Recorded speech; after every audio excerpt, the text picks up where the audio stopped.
नमस्कार दर्शकों। आज मैं ब्लड डोनेशन के बारे में आपको कुछ फ़ायदे बताने जा रहा हूँ। मतलब ब्लड डोनेशन की वजह से हमारे शरीर को, हमारे देश को किस तरह से फ़ायदे होते हैं, और इसी के साथ-साथ हमारे समाज को भी किस तरह से फ़ायदे होते हैं, ये मैं आपको बताने जा रहा हूँ। इससे पहले मैं आपको कुछ फ़ोटोज़ और कुछ क्लिप्स दिखाना चाहता हूँ मेरे ब्लड डोनेशन के टाइम के। और हाँ दर्शकों, मैंने बहुत सी इन्फॉर्मेशन इस वीडियो में दे रखी है, लेकिन इसके बजाय और भी इन्फॉर्मेशन बता रहा हूँ। जैसे कि आपको एक हफ्ते पहले कोई भी बुखार वगैरह नहीं आना चाहिए, सर्दी वगैरह नहीं होना चाहिए, और आपको उस ब्लड डोनेशन के पहले और बाद में आप कोई भी अल्कोहलिक बेवरेजेस नहीं ले सकते, बियर वगैरह नहीं पी सकते, आपको सिगरेट नहीं ले सकते, आप टोबैको वगैरह नहीं खा सकते, कोई भी नशा नहीं कर सकते 24 घंटे पहले और बाद में। और भी बहुत से मैंने रिस्ट्रिक्शंस इसमें बताए गए, कुछ इन्फॉर्मेशन बताई गई, लाइक उसमें नीडल यूज़ होती है वो सेफ़ होती है, बैग सेफ़ होती है। आप मेरे हाथ में देख सकते हैं, मैं बॉल पंप कर रहा हूँ, तो ब्लड डोनेशन फास्ट होने के लिए उस तरह का एक बॉल मिलता है पंप करने के लिए, ताकि हमारा ब्लड डोनेशन फास्ट हो। और आपको बताना चाहता हूँ, इन्फेक्टेड पर्सनस लाइक HIV वगैरह जो मैंने बीमारियाँ बताई है, तो वो बीमार पर्सन इसमें ब्लड डोनेशन ना करें, ताकि वो सबके लिए सेफ़ हो जाए। कौन कौन ब्लड डोनेशन नहीं कर सकता, जैसे कि जो मैंने बताया, वेश्याओं के पास जाने वाले, या फिर कोई ड्रग्स एडिक्शन करने वाले, बहुत से सेक्स पार्टनर्स रखने वाले यहाँ पे ब्लड डोनेशन नहीं कर सकते। आप ये इन्फॉर्मेशन पढ़ सकते हैं यहाँ पे। तो दर्शकों, अभी आपने मेरी ब्लड डोनेशन की कुछ क्लिप्स और फोटोज़ आपने देखी होंगी। मैं यहाँ वसई में सरला ब्लड बैंक में ब्लड डोनेशन करता हूँ।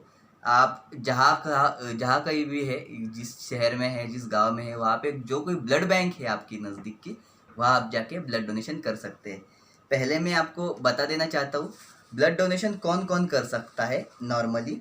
ब्लड डोनेशन जो हेल्दी पर्सन होते हैं, जिनका वेट 45 केजी से ज़्यादा होता है, हीमोग्लोबिन 12.5 ग्राम से ज़्यादा होता है, और जो हेल्दी पर्सन्स होते हैं जिन्हें कोई ब्लड के बीमारियाँ जैसे कि HIV वगैरह, HIV हेपेटाइटिस बी वगैरह नहीं है, वो कर सकते हैं। अगर आपका कोई एक्सीडेंट वगैरह हुआ है तो शायद आप वो डॉक्टर से पूछ लीजिए किस तरह का एक्सीडेंट है, क्योंकि सीवियर एक्सीडेंट हो तो बहुत ज़्यादा टाइम लगता है, लेकिन छोटा सा एक्सीडेंट हो तो साल भर आप ब्लड डोनेशन नहीं कर सकते। एबॉर्शन हुआ हो तो 6 महीने तक डोनेशन नहीं कर सकते। डिलीवरी हुई हो तो साल तक, 1 साल पूरा आप डोनेशन नहीं कर सकते। टैटू निकाला हो तो भी 6 महीने आप डोनेशन नहीं कर सकते। तो नॉर्मली ब्लड डोनेशन के 3 घंटे बाद ये जो पट्टी यहाँ पे लगाई जाती है ब्लड डोनेशन के दौरान, ये हम निकाल सकते हैं। अभी आपके सामने ही मैं निकाल रहा हूँ, आप देख सकते हैं कुछ इस तरह से।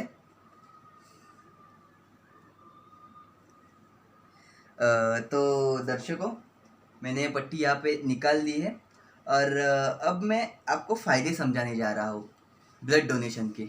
तो ब्लड डोनेशन करने से सबसे पहले हम अपनी बॉडी को कौन से फ़ायदे होते हैं वो बताता हूँ। कैंसर का जो खतरा होता है वो कम हो जाता है, हमारे बॉडी में कैंसर का खतरा कम हो जाता है। दूसरा, हमारे लीवर के जो थोड़े बहुत बीमारियां है वो भी कम हो जाती है। हार्ट को रिलीफ मिलता है हमारे, क्योंकि ब्लड थोड़ा सा कम होता है ना हमारी बॉडी का, तो हमारे हार्ट को रिलीफ मिलता है।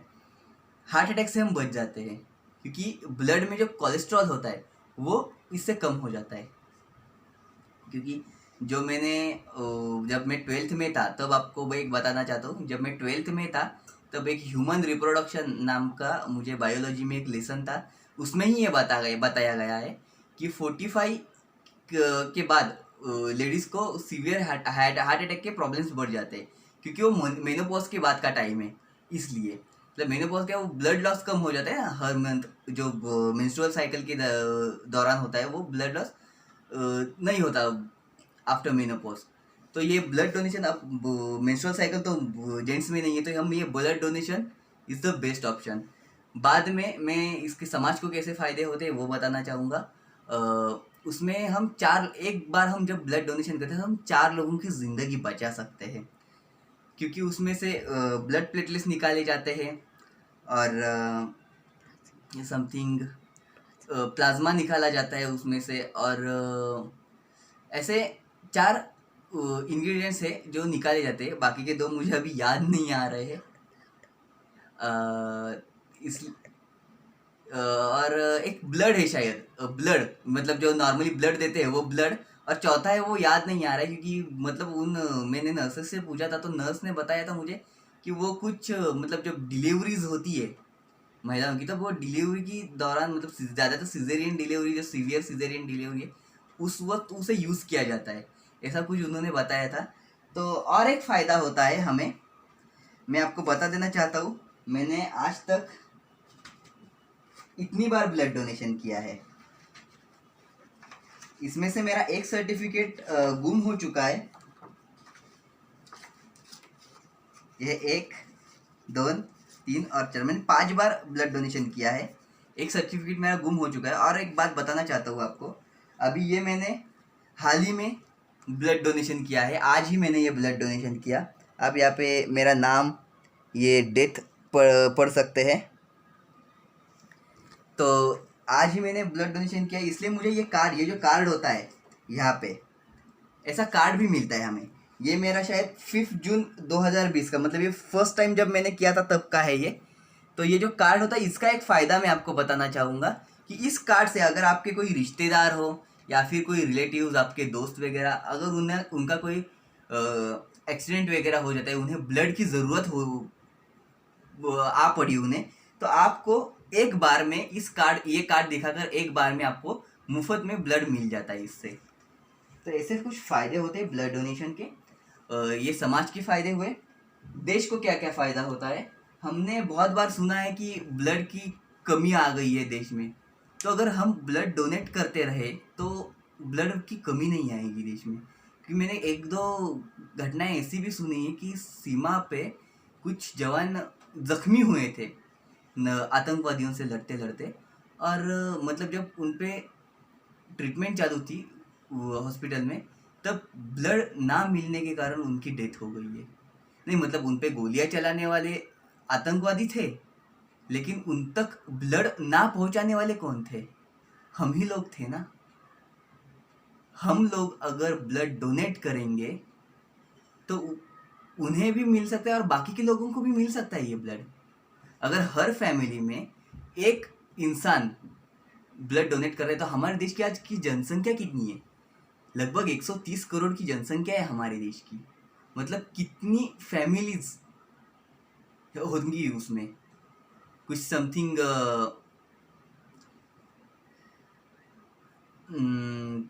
4-5 करोड़ फैमिलीज होंगी उसमें समथिंग, मतलब एक अंदाज़ा बता रहा हूँ, मैंने ये इंफॉर्मेशन नहीं निकाली, पर लेकिन इन हर फैमिली में अगर कोई हर एक इंसान ब्लड डोनेशन करता है तो कितना सारा ब्लड हमारे देश में मिल जाएगा। तो मैं रिक्वेस्ट करना चाहूँगा इस वीडियो के साथ आपसे कि आप ब्लड डोनेशन हर 3 महीने में ज़रूर करें। हर 3 महीने में ब्लड डोनेशन करना सेफ़ होता है। और आपको बताना चाहता हूँ, अभी कोविड का प्रॉब्लम चल रहा है, सबको पता है कोविड का, वो कोरोना फैल रहा है। तो मैं आपको रिक्वेस्ट करना चाहता हूँ कि जो ब्लड डोनेशन आप करते हैं तो कैंप में जाके मत कीजिए, वो सीधा ब्लड बैंक में जाकर कीजिए।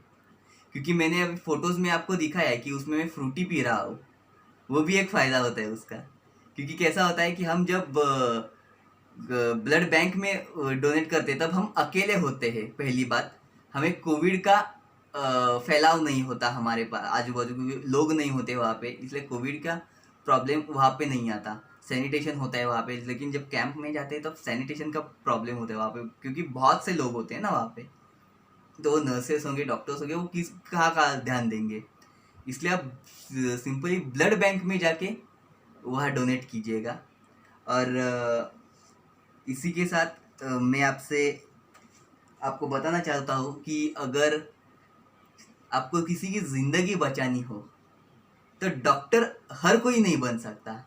अभी मैं कोई डॉक्टर की पढ़ाई तो नहीं कर रहा हूँ, लेकिन मैं ब्लड डोनेट कर रहा हूँ, मतलब मैं 4 जिंदगियाँ बचा रहा हूँ आज। O positive blood group O positive है मेरा, मैं 4 जिंदगियाँ आज मैं बचा रहा हूँ। हम हर कोई सीमा पे जाके नहीं लड़ सकता, बॉर्डर पे जाके नहीं लड़ सकता दुश्मनों से, लेकिन जो लड़ रहे हैं उनके लिए कुछ ब्लड तो दे सकते हैं ना हम लोग। हम में से हर कोई किसी रोने वाले जो पेरेंट्स होते हैं, लोग होते हैं, उनके आंसू हम रोक सकते हैं इस ब्लड की वजह से। क्योंकि जो उनके आंसू है वो उनके पेशेंट को ठीक नहीं कर पाएंगे। अगर उनके पेशेंट का कोई एक्सीडेंट हुआ है या फिर कोई बहुत बड़ा कुछ हुआ है, उनकी सीवियर बीमारी है, उन्हें ब्लड की ज़रूरत है, तो उस वक्त उस पेशेंट के जो पेरेंट्स होंगे उनके आंसू उस पेशेंट को नहीं ठीक करने वाले, हमारा ब्लड उसको ठीक करने वाला है। तो मैं रिक्वेस्ट करना चाहूँगा आप, हाँ, कौन कौन ब्लड नहीं दे सकता, तो जो इन्फेक्टेड पर्सन है, like blood infected like hepatitis B, malaria अगर आपको हुआ है तो आप समथिंग 3 से 6 महीने कुछ उसका ड्यूरेशन है, उसके बाद ही आप ब्लड डोनेशन कर सकते हैं। क्योंकि मलेरिया के ड्यूरेशन में प्लेटलेट्स कम होते हैं हमारे ब्लड में। तो कौन नहीं कर सकता जो ब्लड इन्फेक्टेड है, लाइक HIV हो, hepatitis B, hepatitis C and diabetes, tuberculosis वगैरह, ऐसे जिनको बीमारियां है तो वो लोग ब्लड डोनेशन ना करें।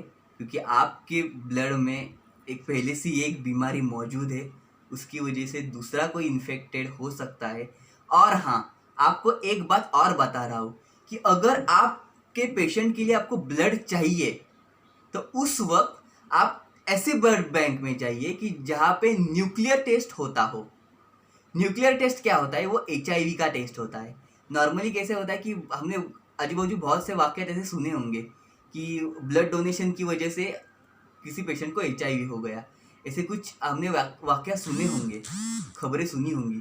तो जब न्यूक्लियर टेस्ट जिस ब्लड बैंक में होता है, उस ब्लड बैंक में जो ब्लड रहता है तो उससे HIV का खतरा नहीं रहता। क्योंकि न्यूक्लियर टेस्ट से HIV का जो वायरस है, ह्यूमन इम्यूनोडिफिशियंसी वायरस, वो वायरस का पता चलता है न्यूक्लियर टेस्ट से। इसलिए जहाँ पे न्यूक्लियर टेस्ट हो रहा हो वहीं से ब्लड लें, और हर 3 महीने में ब्लड डोनेशन ज़रूर करें। खुद भी सेफ रहे, खुश रहे और दूसरों को भी सेफ रखे। धन्यवाद।